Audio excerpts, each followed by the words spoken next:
Карышкыр менен козу бирге жайылат.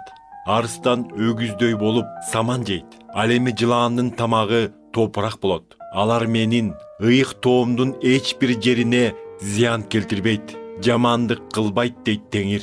Кудай Ишая пайгамбар аркылуу экинчи жолу өзүнүн патшачылыгында боло турган тынчтык тууралуу айтып жатат.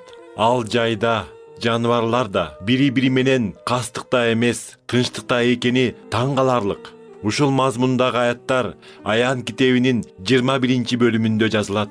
Кудай кандайдыр бир чындыкты баса белгилегиси келсе, ал ошол чындыкты башка аяттарда кайра кайталайт. Ал эми 3 ирет кайталанса, мунун мааниси бул солкулдагыс, өзгөрүлгүс чындык деп түшүнүүгө болот.